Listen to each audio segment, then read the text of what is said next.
so cute. My spirit animals. That one looks like my cat. Oh my God, this looks like me when I eat too much cereal. Loaded in chubs.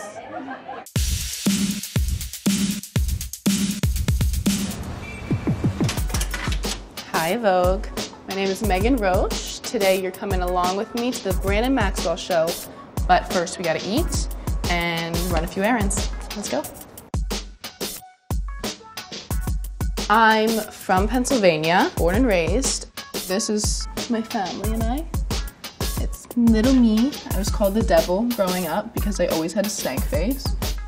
During my finals week in high school, I got an email saying, you have to come to New York. We have like a really prestigious brand and photographer that wants to work with you. They didn't tell me exactly yet who it was, but once I got to New York, they said, okay, you're meeting Steven Meisel, possibly gonna shoot the new campaign for Givenchy with Claire Waite Keller. It's her first debut with Guido, Pat, everyone. It's like the dream team.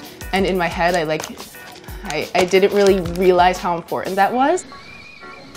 So right now it's New York Fashion Week. It's probably the most stressful week of the whole fashion month. Everyone thinks that you have a schedule, but you don't. You kind of find out a rough schedule the night before. Then when you wake up, it's like, you have to go here and then you have to go there. Just a mixture of running from casting, fitting, show, hopefully food, and this and that. It's kind of crazy. My first season, I was fortunate to be so hot. The new face. A new face is a fresh model, usually super young. There's always really one new face every season who does every show, and I became that girl that season. It's kind of like you can be a one-hit wonder, and you could have a great season and then nothing comes out of it, or you can have a great season and then your career kind of blasts off after that. It's just kind of up to luck. People in this industry want whatever the look is during that moment, so that is out of my hands. Like, it's either they want me during this time or not. And being a good person, of course. Nobody wants to work with a crap person. Okay, enough tea. Let's get going. What do you think? People ask me my makeup routine, and really the only thing I do is brush my brows. I'll spend like 10 minutes just moving hairs. They really have a mind of their own. M for Meghan, or W for winner. So, final look. Why wear heels when it's fashion month and you don't have to? Shades, protect those eyes. Right now, we're at my favorite cafe, Pause Cafe. I'm so hungry. How's your chocolate peanut butter bowl? Really good? Okay, that reaction is good. I'm so excited. The thing that is key when eating acai bowl is don't ever mix it. I think the people that mix their acai bowls are like legit serial killers. When I was younger, growing up, I was always told to model. It's all in my teeth. I got scouted when I was about 15 by who's my hairstylist now. And he kind of like pulled me aside and said, you have to model, you have to model. And he called who became my mother agent at the time. At this point, I had to quit soccer. So I said, you know what, I'm gonna meet this lady, let's see what happens. And she told me that I was very muscular and I had to lose all of the muscle. In my head at this point, I still didn't think about modeling. I just thought of it as a task. If people don't think I could do something, I want to do it and do it better than they'd ever expect. I feel like any girl considering modeling has to be ready to leave home and to kind of take on a responsibility of taking care of yourself, mentally, physically, financially too. It's really tough. For me, I moved to New York when I was 16 and a half, and I was fortunate enough to have like a really great support system back home and friends who believed in me and they never felt alone. New York! A lot of people think that I'm either Russian or Eastern European. I'm here to clarify that I am American. One of the main goals is a beauty contract, of course. For most models, the biggest hit, really, in your career is a beauty contract. Usually when a girl gets a beauty contract, that's when they become the face of that brand. And there's only so many brands to become the face for, and they're they'll be the face for a few years. So it's very minimal how many people get a beauty contract. I want to say a year ago I started journaling because that's when I started to get a little in my head with stress and dealing with things, and I just couldn't let it out. It's there for whenever I need it. That's why I always bring it.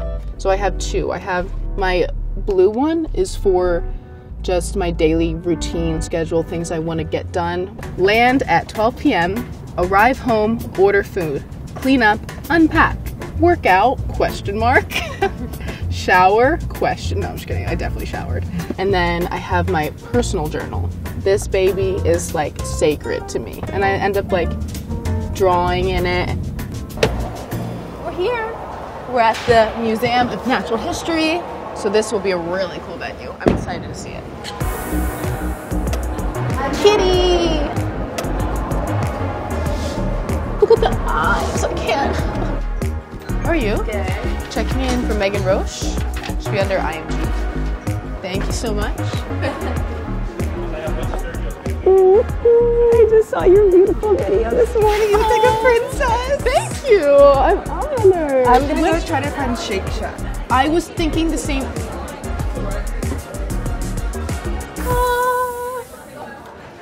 It already looks like, oh, it's gone. When you're looking to pick out the right burger, you gotta look at the fluff factor of the bun. Because if it's squished, it's not as airy, it's not the same. This fluff factor is really good, but the meat, it's not charred enough. This one. Oh, stunning.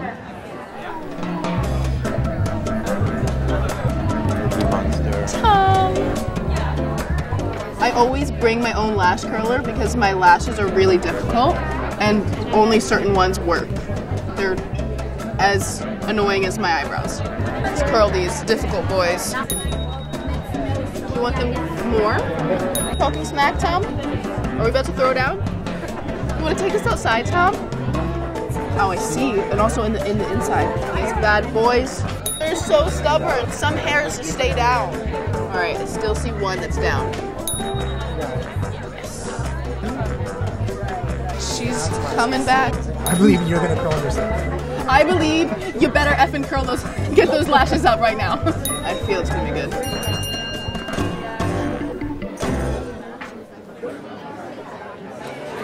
Here is the final makeup look. What do you think? I think it's gorgeous.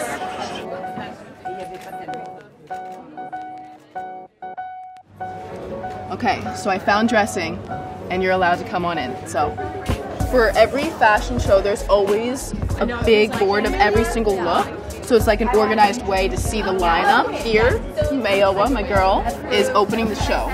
Opening and closing, of course, are the two most important positions in a show. Opening it, like, it sets the mood. The first look is... First, it's exciting because you get an adrenaline rush and you're like, what is the collection going to be like? What's the inspiration? And then the last look, the closing look, which is usually the most important, is typically a gown or something more extravagant. This is the closing look for Brandon. And this, number 10, is me. This is my look, and I'm really excited because this is the exact look I wanted.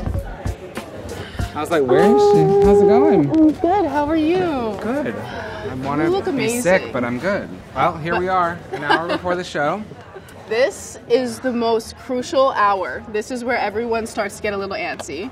Meghan is wearing super tall boots, a white coat dress. Yes, it's like chocolate belt, beanie. I try to look at the women around me, the models, the women who work in my office, you know what I mean, and like ask questions. And I'm not a woman, so you need to ask, like, what do you like? Is this too much? What would you want? I asked to come here, my very first collection, and they said no. And 4 years later, they have said yes. The finale look is going to be taken right off the runway and put on display in the museum for like how many years? A lot of years. Like 10 years. These teams work so hard, and you want to be surrounded by people who lift you up and make you feel seen. And in this moment when everyone's exhausted and has been working forever and this is the finish line, they need hype girls, you know? We're lucky to have them. Oh, that's so sweet. Brandon, you're the best. It is an honor to work with you every time. I'm glad you're here. Vogue, I have to go now. And I have to get my hair done before Brandon kills me. Bye.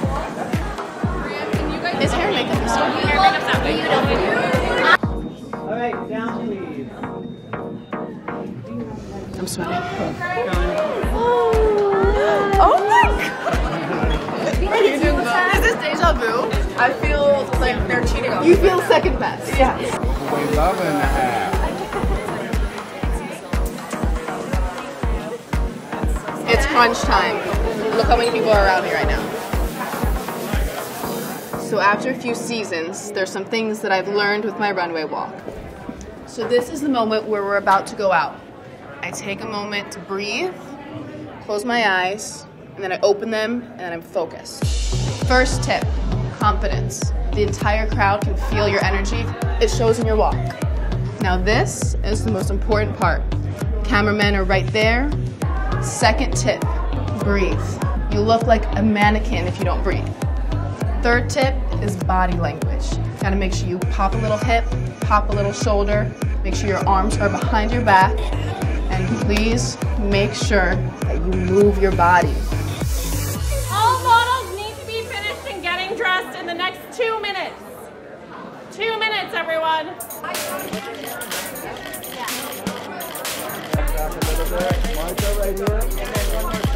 Work it out, Megan. What do you think of my final look? Do you love it? Woo.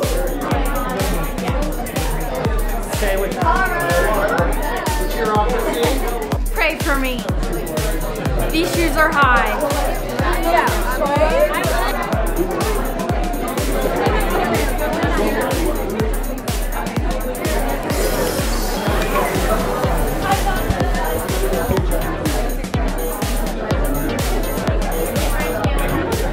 Go on. Are you ready?